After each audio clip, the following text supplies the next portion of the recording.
ทักทายสบายดีพี่น้องทุกคนเมื่อนี้ผมจะมาเว้าเรื่องปั๊มน้ำมันนะครับเนาะปั๊มน้ำมันก็อยู่บ้านผมนี่แหละบ้านหนองพอกใหญ่ตำบลนาแต่อำเภอคำตะกาจังหวัดสกลนครเปิดมาแล้ว10 กว่าปีครับเมื่อก่อนนั่นจะเป็นปั๊มน้ำมันตั้งโดยรัฐวิสาหกิจชุมชนนะครับเนาะปั๊มที่ก่อตั้งขึ้นมานี่เป็นปั๊มที่มีแบรนด์นะครับมีแบรนด์มียี่ห้อคือตอนนั้นเป็นยี่ห้อบางจากนะครับเนาะ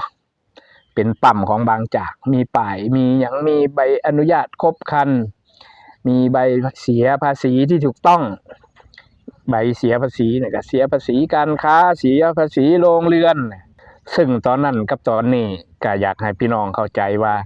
การบริหารงานการเมืองการปกครองก็ได้เปลี่ยนรัฐบาลไปเรื่อยๆนะครับเนาะพอเปลี่ยนรัฐบาลปุ๊บด้านการส่งเสริมการขายการตลาดก็จะมีการควบคุมบ่คือกันละครับบัดนี้รัฐบาลเก่าเพิ่นควบคุมแบบนี้รัฐบาลใหม่เพิ่นควบคุมแบบนี้ก็คือจังเช่นเพิ่นปลูกซ่าหั่นล่ะรัฐบาลก่อนปลูกได้ถือกฎหมายค้าขายแบบมีรายได้เป็นกอบเป็นกำแล้วก็มีรายได้ที่มั่นคงนะครับเนาะพอเปลี่ยนรัฐบาลปุ๊บก็กลับคืนไปสู่สิ่งที่ผิดกฎหมายคือเก่าครับผมอันนี้ก็คือกันครับปั๊มน้ำมันนี่ก็คือกันตอนนั้นเพิ่นขายได้เพิ่นเสียภาษีมีใบอนุญาตประกอบการถูกต้องตามกฎหมายแต่ว่าตอนนี้กลับกันครับทุกสิ่งทุกอย่างเปลี่ยนไปผู้ก่อตั้งผู้บริหารหรือว่าผู้ดำเนินการก็ได้ทำการสลับสับเปลี่ยนบ่ว่าสิเป็นคณะกรรมการต่างๆก็ได้ทำการสลับสับเปลี่ยนเอาคนที่มีความรู้เอาคนที่มีความสามารถเพื่อเข้ามาทำงานเพื่อเข้ามาพัฒนาชุมชนของเฮาให้เจริญรุ่งเรืองตอนนี้ซึ่งผมโพสต์ไปเมื่อวานมีประเด็นดราม่าเกิดขึ้นมีคนมาผมไม่รู้สาเหตุที่แท้จริงอย่าโพสต์ก่อนที่ผมสิโพสต์อย่างนั้นผมเป็นสื่อผมเป็นครีเอเตอร์ผมเป็นยูทูบเบอร์ผมจะหาข้อมูลทุกๆสิ่งทุกๆอย่างก่อนโพสต์อยู่เสมอถ้าผมบ่มีข้อมูลเบื้องต้นผมบ่กล้าโพสต์ดอกครับผมโพสต์เพื่อหยังผมโพสต์เพื่อสะท้อนปัญหาให้กับชาวบ้านภายในหมู่บ้านเฮาผมบ่ได้โพสต์เพื่อโจมตีไผและผมไม่ได้โพสต์เพื่อให้ร้ายใครสังเกตและก็ตีบทความที่ผมโพสต์ดีๆครับผมโพสต์เพื่อชาวบ้านในชุมชนของเฮานี่แหละครับชาวบ้านที่เขาหาเช้ากินค่ำชาวบ้านที่เขาเดือดร้อนเรื่องน้ำมันถ้าเขาจะไปซื้ออยู่ปั๊มในอำเภอก็ได้อยู่ดอกครับแต่ว่าเขาก็ต้องอยากถือสิทธิ์เพราะว่าเขาเป็นสมาชิกกองทุนหมู่บ้านหรือว่ากองทุนวิสาหกิจชุมชนของชาวบ้านเฮานี่แหละแต่ละคนเขาก็จะมีหุ้นเด้แม่นบ่ล่ะเขาจะมีหุ้นผู้ลงหุ้น500ผู้ลงหุ้น1,000ผู้ลงหุ้น50 บาท100 200มื้อนี้พอเขาซื้อของหรือว่าซื้อน้ำมันในปั๊มนี่ปึ๊บครบ6 เดือนก็จะมีเงินทุนหมุนเวียนหรือว่าเงินปันผลจ่ายให้เขานั่นเองครับผมแต่ว่าตอนนี้ปั๊มน้ำมันบ่มีอยู่แต่ว่าบ่มีน้ำมันขายมีอยู่แต่ว่าขายบ่ได้เนื่องจากว่าอยู่ในขั้นตอนการตรวจสอบหยังว่าจิตรวจสอบสถานที่ตั้งตรวจสอบการเสียภาษีตรวจสอบการขอมีใบอนุญาตค้าขายกิจการน้ำมันว่ากระทรวงพลังงานได้มาตรวจสอบ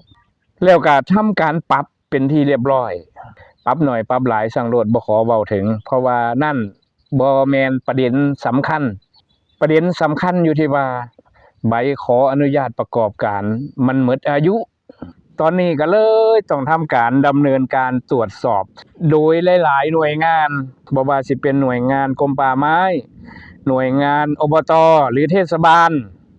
ซึ่งจริงๆแล้วนั่นสถานที่ประกอบการของปั๊มน้ำมันบ้านเฮาเมื่อก่อนนั่นเป็นที่ชุมชนเป็นที่ตลาดแต่เดี๋ยวนี้นั่นเป็นที่ของกรมป่าไม้นี่คือเหตุผลของการเปลี่ยนรัฐบาลเอ็ดให้ขั้นตอนหรือว่าขบวนการมันเปลี่ยนไปต้องมีหน่วยงานของรัฐมาตรวจสอบแล้วก็รองรับแล้วก็มอบหมายให้กับหน่วยงานของอบต.หรือว่าเทศบาลดลปานใดบาทนี่เพื่อเพิ่นสิตรวจสอบบ่ฮู้ครับเนื่องจากว่ามันเป็นระบบของราชการเนาะ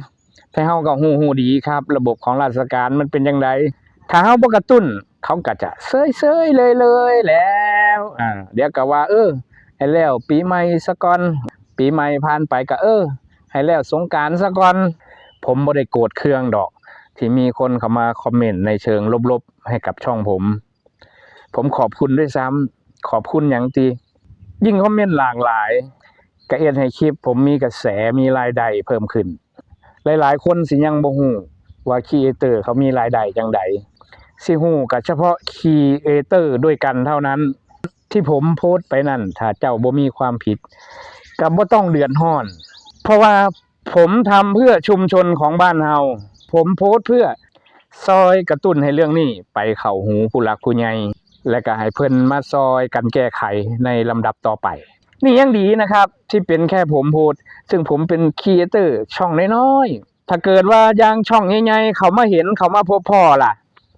เช่นช่องบ่าวโลมจังซี่ช่องมหัศจรรย์สกลนครจังซี่มานำเสนอจังซี่ซึ่งช่องของเขาใหญ่ช่องของเขามีพลังและอำนาจของสื่อมวลชนล้วนแล้วทุกคนทุกหน่วยงานจะต้องเกรงขามแต่ว่าผมก็ดีใจอยู่ดอกที่ช่องน้อยๆอย่างผมเอ็ดให้มื้อเจ้าได้กระตือรือร้นได้ขนาดนี้คลิปนี้ขอบคุณครับสวัสดีครับ